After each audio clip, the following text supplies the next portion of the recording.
ini. Kita zoom aja biar nggak terlalu dekat. Hai. Dua.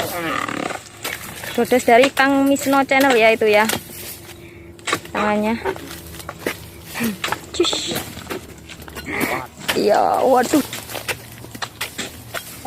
Inilah salah satu contoh perbedaan pemanen sawit yang ada di Malaysia dan di Indonesia. Kelihatannya di Malaysia lebih cepat daripada di Indonesia cara manennya, dan pastinya masing-masing mempunyai alasan tersendiri. Nah, di video ini nanti akan saya jelaskan di Malaysia kok boleh sampai dipotong gundul seperti itu, alasannya apa dan rahasianya itu apa.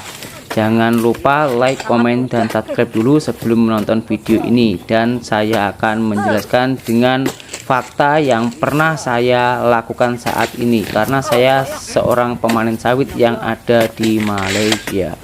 Assalamualaikum warahmatullahi wabarakatuh, geng. Jumpa kembali dengan saya Zainal Story. Nah, di video kesempatan hari ini alhamdulillah kita semua sehat ya. Janganlah sakit-sakit ya kan. Oke, sudah melihat video yang tadi kan. Itu kecepatan, kalau dibandingkan kecepatan mana, saya nggak mau bilang, Anda sendiri sudah tahu videonya. Nah, jadi ya memang seperti itu, geng. Di Malaysia sini aturannya memang harus turun pelepah, turun buah itu lebih cepat untuk kita bekerja. Sangat memudahkan kita untuk bekerja. Nah, alasannya apa? Lah, alasannya kalau di sini, karena di Malaysia sini itu mengandalkan pupuk. Jadi kalau pelepahnya ditinggal, menurut orang Malaysia sini malah rugi, karena pelepah itu juga memakan baja. Nah, banyak orang yang bilang nanti kalau ini dilihat oleh orang Indonesia mungkin dia nggak terima, karena menurut orang Indonesia kalau diturun pelepah, diturun buah itu pohon sawitnya akan sakit atau hancur, buahnya pun nggak bisa besar. Nah, di sini saya jelaskan ya, geng. Sekarang nggak usah bilang gitulah, tapi kita buktikan lah ya. Kita buktikan di Malaysia sini turun pelepah, turun buah, apakah sawitnya kecil akan sakit. Nah, inilah saya kasih tahu ya. Ini buahnya dan ini pohonnya. Ini buahnya, geng. Lumayan besar kan. Nah, tuh. Itu lagi. Saya memang tengah manen ini. Tuh. Setiap pelepah ada buah juga itu.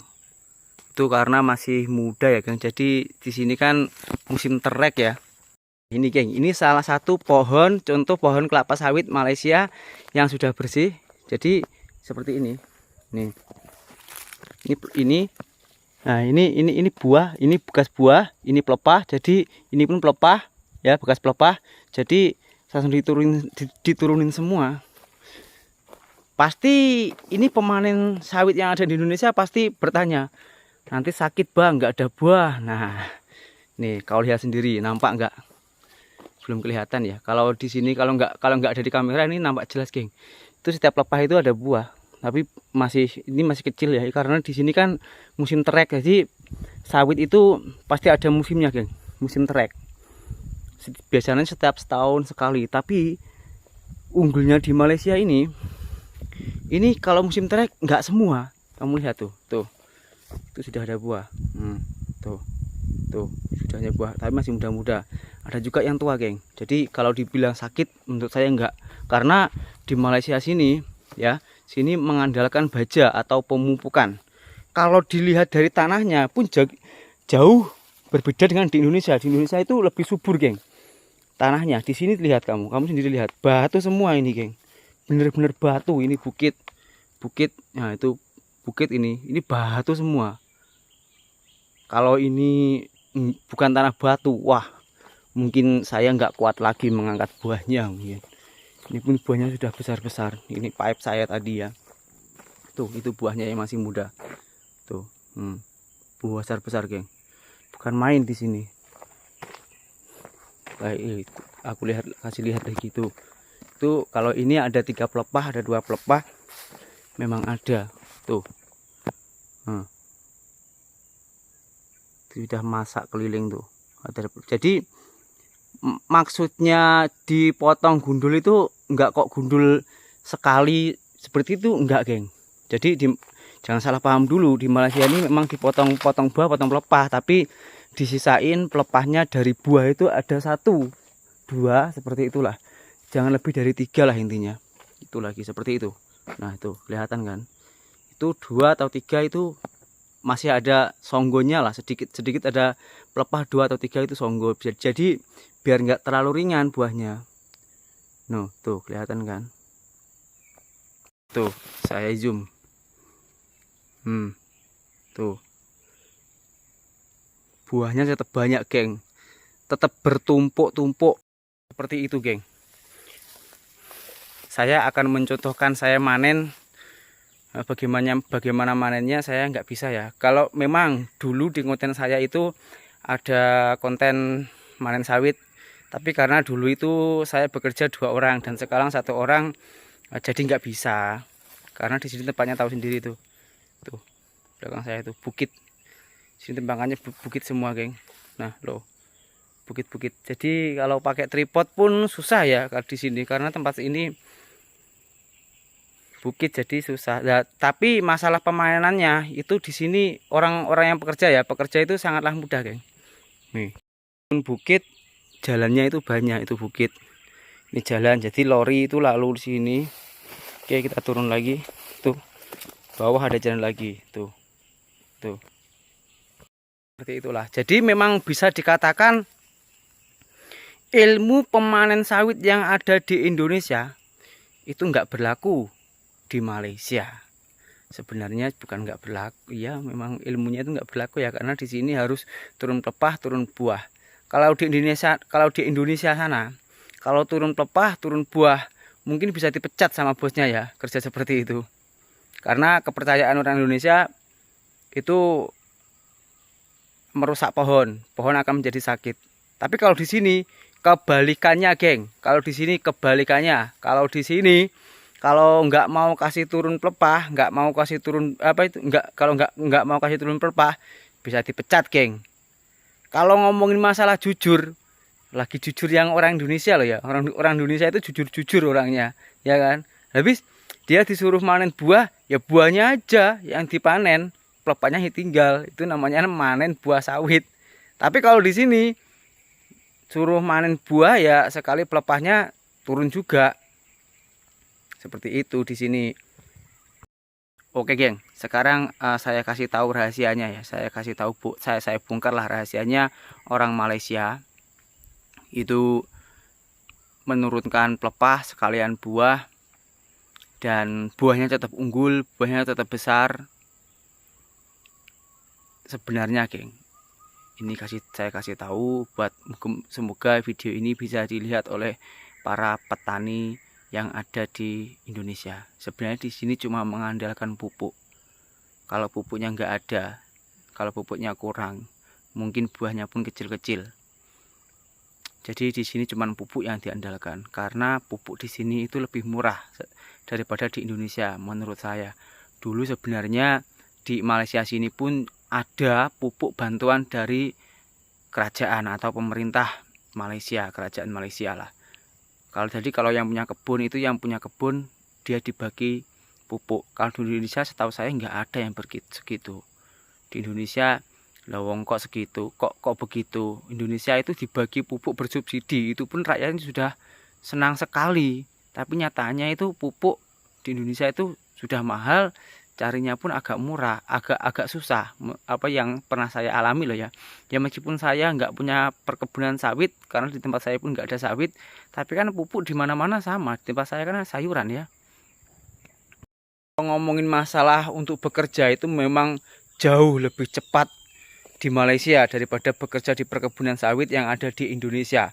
Karena di sini ya itu, kalau dipikir-pikir, memang kalau dipikir dengan logika ya, itu patutnya kan lebih cepat di Indonesia, karena di Indonesia kan cuma nurunin pelepah saja, buah saja, buah sawit, jadi pelepahnya itu ditinggal. Kalau di sini kan sekali pelepah, kalau dipikir logika itu kan lebih cepat nurunin buah saja ya, yang pelepahnya tinggal jangan lebih cepat.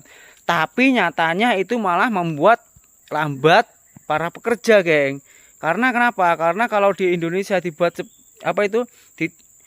kalau panen sawit ini kalau cuma diambil buahnya saja itu malah susah karena harus mencungkil. Nah, kalau sekali pelepahnya itu memang dipikir mungkin lebih lama, tapi nyatanya malah cepat karena nggak usah mencungkil. Jadi lebih cepat. Jadi inilah perbedaannya pemanen sawit yang ada di Indonesia dan Malaysia. Dan banyak sekali orang pemanen sawit Indonesia itu pergi ke Malaysia ya, salah satunya itu. Sebenarnya kalau masalah harga itu lebih kurang, geng. Di Indonesia itu per tonnya upah gaji pemanen sawit itu 140.000.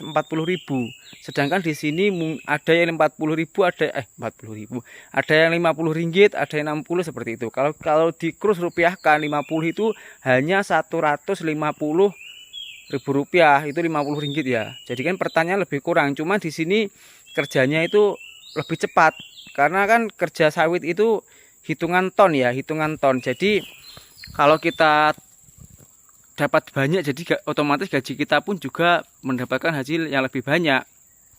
Dan karena di sini selain pemotongannya itu turun pelepah, di sini pun jalannya lebih banyak.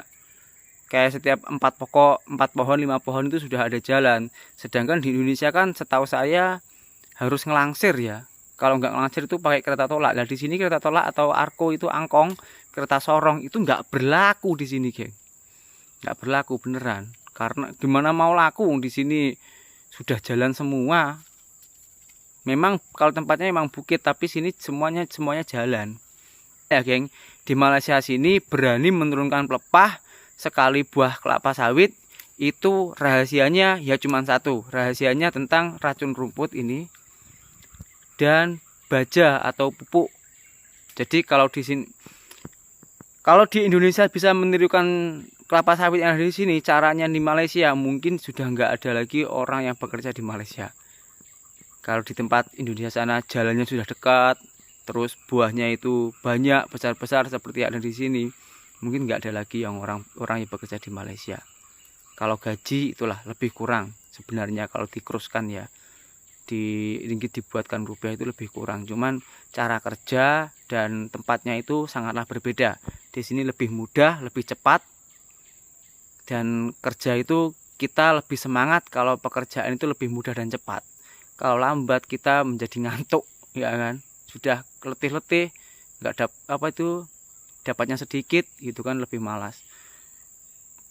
Kalau misalnya ada tutur kata saya yang kurang benar atau yang salah, mohon dimaafkan yang sebanyak-banyaknya. Mohon dimaklumi lah ya.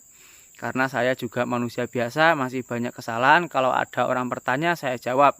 Ini pun sebuah jawaban dari orang yang berkomentar. Nah, di video selanjutnya, apalagi yang harus aku buat? Maksudnya, kalian masih penasaran tentang apa lagi? Insya Allah nanti saya akan buatkan videonya. Kalau saya mampu dan kalau saya bisa. Dan kalau tempat itu memang boleh direkam, karena ada juga tempat yang nggak bisa direkam atau nggak diperbolehkan untuk direkam. Oke, saya Zainal Story. Jangan lupa like, komen, dan subscribe. Salam TKI sukses. Assalamualaikum warahmatullahi wabarakatuh.